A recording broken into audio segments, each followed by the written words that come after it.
चलिए डायरेक्टली आते हैं इस कहानी की मेन स्टोरी लाइन की तरफ, जिसकी शुरुआत में हम राजकुमार राव को देख पाते हैं जो कि कुछ दफना रहा था। वेल, ये क्या दफना रहा है इसके लिए कहानी फ्लैशबैक में जाती है। यहाँ कहानी पहुंचती है 3 महीने पहले, जहाँ पर हम एक मंत्री जी यानी कि होम मिनिस्टर मिस्टर अमोल को देख पाते हैं, जिन्होंने एक इलीगल चलते स्पा को बंद करवाया था क्योंकि वहाँ पर असामाजिक तत्व फैलते जा रहे थे। लेकिन समाज को क्या पता कि सारी ही असामाजिकता उन्हीं के फार्म हाउस पर भी चल रही है, क्योंकि जो रशियंस उस स्पा से निकलवाई गई थी वो ये भाई साहब अपने घर पर लाकर बैठा देते हैं। मगर होना क्या था, शेर को सवा शेर तो कभी ना कभी मिल ही जाता है। तो उस पर कई दिनों से नजर बनाए रखा इस कहानी का एक और कैरेक्टर ग्लेन मंत्री की फुटेजेस क्लिक कर लेता है और फिर मंत्री को ब्लैकमेल करने लगता है। यहाँ दूसरी तरफ हम रमाकांत को देख पाते हैं जो कि जॉगिंग करता हुआ कॉल सेंटर पर बातचीत कर रहा था कि भाई मेरे 6 रुपए तुमने बिना पूछे काट लिए, आखिर 6 रुपए की भी कीमत होती है, वो तुम मुझे वापस कब करोगे। तो यहाँ पर हमें उसकी चिंदीगिरी और कंजूसाई की हद दिखाई पड़ती है। इसी बीच यहाँ पर ग्लेन पहुंच जाता है और कहता है कि मेरे टेम्पो का किराया तू देगा 500 रुपए, और वो इस चिंदी से 500 रुपए लेकर के निकल जाता है। यहाँ पर हम उसके घर पर उसकी बीवी शिल्पा को देख पाते हैं जो कि एक एक्स ब्लैक बेल्ट कमांडो हुआ करती थी, लेकिन इस घर के अंदर बैठे बैठे बोर हो रही थी। उन्हें एक बच्चा भी चाहिए था, लेकिन रमाकांत इतना चिंदी और कंजूस था कि एक बच्चा अफोर्ड न कर पाने की वजह से हमेशा अपनी वाइफ को टालता रहता था कि नहीं बच्चा तो हम कभी और कर लेंगे, वैसे भी अभी तो हमारे एंजॉयमेंट के दिन है। यहाँ तक कि पैसा बचाने के लिए वो खुद के घर पर नाश्ता भी नहीं किया करता था, वो सीधा अपनी लैंडलॉर्ड मिसेस डिसूजा के पास पहुंच जाता है और उन्हें ब्रेड पर बटर लगा करके दिया करता था। चिकनी चुपड़ी बातें करते के साथ में उसी का नाश्ता कभी कभार खुद भी खाया करता था। अब यहाँ पर वो ये बात बोलने आया था कि देखिए बात ऐसी है कि खर्चे भी बहुत ज्यादा बढ़ गए हैं और मैं आपका कितना ख्याल रखता हूँ, आपको टाइम टू टाइम नाश्ता देता हूँ, मुझे आपकी बड़ी परवाह रहती है, तो क्यों ना इस बार थोड़े 500 रुपए ऑफ हो जाएं। तो इस तरीके से वो अपने जो 500 रुपए सुबह दिए गए थे वो निकलवा भी लेता है, फ्री का नाश्ता भी कर जाता है और काम पर जाने से पहले अगले दिन की सेटिंग भी बैठा लेता है। यहीं पर हम एक मालिनी आंटी को भी देख पाते हैं जो कि रमाकांत की ही तरह आंटी डिसूजा को थोड़ा बहुत मक्खन लगाया करती थी। जिसके बाद में सीन शिफ्ट होता है मुंबई के मॉल ऑफ लाइफ में और यहाँ पर हम देख पाते हैं कि रमाकांत की एक परफ्यूम शॉप होती है। गुड्डू भाई जो कि दुबई से महंगे परफ्यूम्स लेकर आया करते थे, कई बार चीप कॉपीज भी लाया करते थे, जिन्हें रमाकांत फर्स्ट कॉपी कह के या फिर ओरिजिनल कह करके निकलवा दिया करता था अच्छे खासे दामों में। और गुड्डू से कहने लगता है कि यार देख, तो हर बार मेरे लिए लाता तो है माल, बहुत बार तो चीप ही लेकर के आता है लेकिन पैसे ओरिजिनल के ले लेता है, तो इस बार यार डिस्काउंट दे दे। लेकिन गुड्डू उसकी बात नहीं मानता।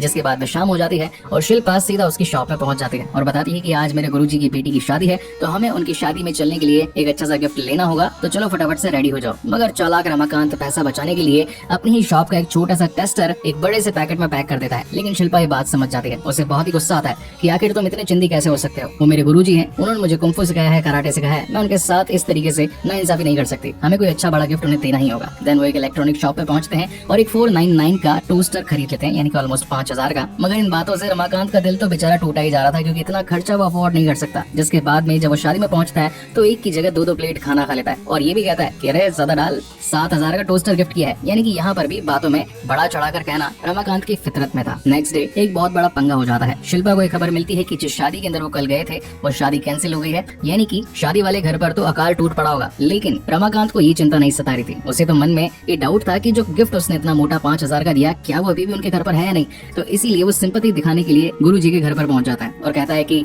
बुरे वक्त में अपने ही तो काम आते हैं। खैर छोड़िए, कोई बात नहीं, शादी टूट गई से टूट गई, वैसे जो गिफ्ट्स आए होंगे बाकी सभी बारातियों के वो अभी भी क्या आपके पास मौजूद है। जहाँ पर गुरुजी का कहना था कि जब शादी कैंसिल तो फिर गिफ्ट्स का हम क्या ही करते हैं, इसलिए हमने तो उन्हें दान कर दिया। ये सुन करके तो रमाकांत के होश उड़ जाते हैं और वो चिल्लाने पर आ जाता है, कहता है कि आखिर आप किसी गिफ्ट किसी को दान कैसे कर सकते हैं। जिस पर गुरुजी कहते हैं कि भाई शादी हमारी, गिफ्ट हमारे, तो तुम कितना हाइपर हो रहे हो, तुमने तो गिफ्ट दे दिया। तो अब रमाकांत करता भी तो क्या करता है, जिस पर वो फाइनली पूछ लेता है कि चलिए ठीक है, इतना बता दीजिए कि आखिर आपने उसे किस ऑर्फनेज में दान दिया है। देन सारी इन्फॉर्मेशन मिलने के बाद में वो सीधा पहुंच जाता है बाल भवन अनाथालय। यहाँ पर उसकी मुलाकात मैनेजर नंदिनी से होती है जो कि खुद ही उसी टोस्टर के टोस्ट खा रही थी। जिस पर रमाकांत का कहना था कि ये जो टोस्टर है ये मैंने गिफ्ट में दिया था शादी के अंदर, लेकिन शादी तो टूट गई तो गिफ्ट मुझे वापस चाहिए। जिस पर नंदिनी का कहना था कि ये तो तुझे मैं नहीं दूंगी क्योंकि ये मुझे गुरुजी ने दिया था दान में, ना कि तूने, तो भी सीधा यहाँ से फुट ले। और रमाकांत को खाली हाथ ही वहाँ से जाना पड़ता है। मीनवाइल हम ग्लैन को देख पाते हैं जो कि इस वक्त मंत्री को ब्लैकमेल करके 2 करोड़ निकलवाना चाहता था। वहीं सीन शिफ्ट होता है रात में और हम देख पाते हैं कि रमाकांत उस टोस्टर को वापस से उस शॉप पर बेचने के लिए निकल पड़ा था, यानी कि चोरी करने के लिए वो पहले बाल भवन जाता है,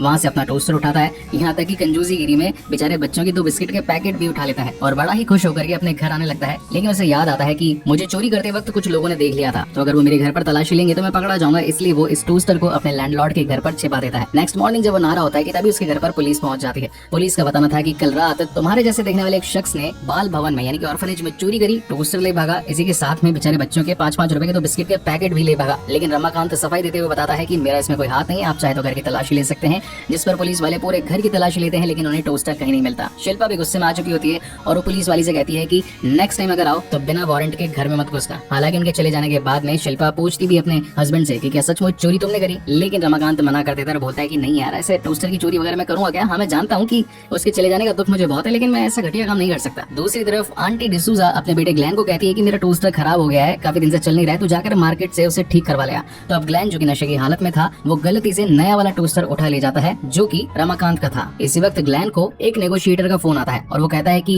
मॉल के सेकंड फ्लोर में बच्चों के सेगमेंट पे आकर मुझे मिल, जहाँ पर उसकी मुलाकात बाल गावड़े से होती है। बाल गावड़े का कहना था कि देख, वैसे तो मंत्री जी को कोई परेशान कर नहीं सकता, लेकिन जो परेशान करता है फिर उसे मैं परेशान करता हूँ। मैं जानता हूँ कि उनका एक मेमोरी कार्ड तेरे पास में, उनकी कुछ फुटेजेस भी तेरे पास में, फटाफट से वो मुझे दे दे, नहीं तो मंत्री जी जिसे चाहते नहीं है उसे अपने रास्ते से हटवा भी देते हैं और उनके वो सारे काम मैं करता हूँ। इस बात को सुनकर के ग्लैन बहुत ज्यादा डर गया था। हालांकि रास्ते में उसे जाते वक्त रमाकांत ने देख लिया था, तो वो अपना टोस्टर वापस लेने के लिए रात को उसके घर पर चोरी छिपे जाने लगता है। मीनवाइल हम आंटी डिसूजा को देख पाते हैं जिन्हें की कब्ज की बहुत पुराने टाइम से बीमारी चल रही थी और इस बार तो पी से पोटी निकलने से पहले उनके पी से प्राण निकल जाते हैं, यानी कि आंटी का वही राम नाम सत्य हो जाता है। और अब नेक्स्ट डे फ्यूनरल के अंदर पूरे सोसाइटी के लोग मौजूद होते हैं जो कि अपनी अपनी सिंपैथी जताते हैं, जहाँ पर रमाकांत भी होशियारी के अंदर आकर ये बोलता है कि आंटी ने मरने से पहले मेरा किराया कम भी कर दिया था और ऊपर से टोस्टर मेरे नाम कर दिया था। लेकिन ग्लैन जो कि इस बात को जानता था कि रमाकांत जैसा चोर उचक्का या फिर कहेंगे मक्खी चूस आदमी कहीं पर भी सच नहीं बोलता, तो इस बार भी कोई गड़बड़ होगी और वो उसे टोस्टर नहीं लेकर के जाने देता। देन रमाकांत रात को चोरी छिपे बुरखे के अंदर आकर उस टोस्टर को चुराने का प्लान बनाता है, लेकिन नशे में धुत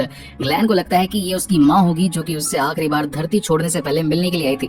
इन दोनों के बीच में बातचीत होती है। ग्लैन को लगता है कि वो मेरी मम्मी है, मुझे प्यार से बाय कर रही है, लेकिन वो तो रमाकांत होता है जिसके पेट का टोस्टर टन टनाटन बजने लग जाता है। अब इसी बीच वो भी हल्का सा होश में आ जाता है। इन दोनों के बीच में हाथापाई होती है और गलती से ग्लैन का पैर फिसल पड़ता है और वो जा करके ग्राउंड फ्लोर पर गिरता है। इसी वजह से उसका सर फूट जाता है और वहीं उसकी डेथ हो जाती है। हालांकि रमाकांत नीचे भी आता है, उसे जान से बचाने की कोशिश भी करता है, लेकिन देख पाता है कि ग्लैन तो हिल ही नहीं रहा, उसकी डेथ हो चुकी है। तो इस वक्त वो यहाँ से सिर्फ और सिर्फ भागने के बारे में सोचता है। अब हालांकि गलती तो रमाकांत से हुई थी और वो अपना जुर्म कबूलने के लिए पुलिस स्टेशन में कॉल भी लगा देता है, लेकिन थानेदार साहिबा एक दूसरे कैदी को धमाधम कूट रही थी। रमाकांत को लगा कि अगर मैं इस तरीके से पकड़ में आ गया तो मेरी भी जबरदस्त कुटाई होगी, इसलिए वो फोन को वहीं पर रख देता है और अगले दिन उस टोस्टर को बेचने के लिए वापस से दुकान में चला जाता है कि भैया मुझे इसका रिफंड चाहिए। लेकिन इसी बीच यहाँ पर शॉपकीपर वो टोस्टर लेने से मना कर देता है और बताता है कि देखिए इसमें तो खाना पकाया भी गया है, ऊपर से स्टिकर भी लगा हुआ है, तो हम ये ले नहीं सकते। तो रमाकांत यहाँ पर होशियारी दिखाते हुए उसे रिश्वत देता है, वो भी कितने 10 रुपए, वो भी फटा हुआ नोट, जिसे देख करके तो शॉपकीपर को गुस्सा आ जाता है और उसे लात मार करके उस टोस्टर के साथ में दुकान से बाहर का रास्ता दिखा देता है। अब वो बेचारे इस टोस्टर के गम से उभर पाता है कि तभी उसे एक और शॉक मिल जाता है। उसके फोन पर एक अनोनिमस मैसेज आता है जिसके अंदर कल रात की फुटेज थी कि कैसे रमाकांत ने ग्लैन को धक्का देकर के उसकी जान ले ली और अब इस सबूत को मिटाने के लिए उसे बी विंग 206 में आना पड़ेगा। यहाँ दूसरी तरफ लैंडलॉर्ड यानी कि डिसूजा के घर पर सीधा बाल गावड़े पहुंचता है जो कि एक पुलिस इंस्पेक्टर ही होता है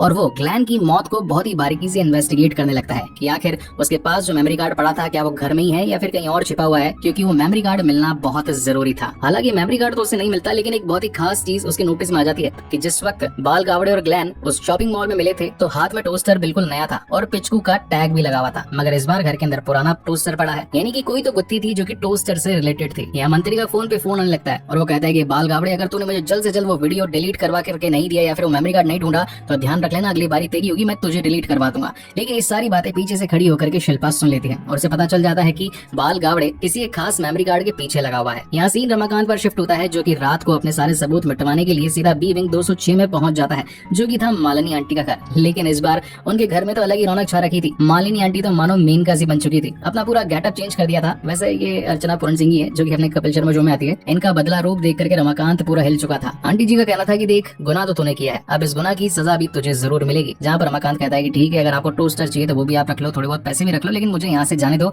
मुझे किसी के जुर्म में फंसना नहीं है। जिस पर आंटी का कहना था कि नहीं ऐसा तो मैं तुझे जाने नहीं दूंगी, मेरी बहुत सारी ख्वाहिशें जो कि अब तू पूरी करेगा। यानी कि एक तरीके से वो उसे सेड्यूस कर रही थी, उसे सेक्सुअल असॉल्ट कर रही थी। तो रमाकांत उसे समझाता भी है कि देखिए मैं एक बाल बच्चे वाला यानी कि बीवी वाला आदमी हूँ, मैं ये सब नहीं कर सकता, चाहिए तो आप मुझे घर के काम करवा लीजिए, झाड़ू पोछे करवा लीजिए, मैं आपके लिए बंदर की तरह नाच लूंगा, लेकिन ये सब चीजें मुझसे नहीं होगी। जहाँ पर आंटी जी कहती है कि ठीक है अब कल से तेरी ड्यूटी शुरू, रोज आना और जो काम मैं बताऊँ वो करते जाना। तो अब ऐसा करते करते बेचारे रमाकांत की रेल बन जाती है। वो रोज अपने काम पर जाता, 9 बजे दुकान से छुट्टी लेकर के सीधा मालिनी के घर पहुंचता, कभी उसे स्पाइडरमैन की तरह नाच के दिखाता, तो कभी माइकल जैक्सन वाले ठुमके लगा करके दिखाता, कभी उसके हाथ पैर दबाता, तो कभी सफाई करता। इस तरीके से करीब 1 महीना निकल जाता है। रात को नींद भी नहीं मिलती, ऊपर से शिल्पा भी परेशान हो गई थी। अब एक दिन गलती से रमाकांत के हाथों मालिनी आंटी का फोन लग जाता है और वो अपना वीडियो डिलीट कर देता है, लेकिन आंटी ने ऑलरेडी उसका बैकअप एक मेमोरी कार्ड में ले लिया था और वो भी उसे उसी टोस्टर में छिपा देती है जिसके अंदर ऑलरेडी मंत्री वाला मेमोरी कार्ड मौजूद था। खैर अब रमाकांत बहुत ज्यादा टेंशन में आ गया था, वो कुछ सोच समझ भी नहीं पा रहा था, जहाँ पर वो उसे फाइनली मना कर देता है और कहता है कि आज के बाद मैं तुम्हारे पास में नहीं आऊंगा, जिसको जो बोलना है बोल दो।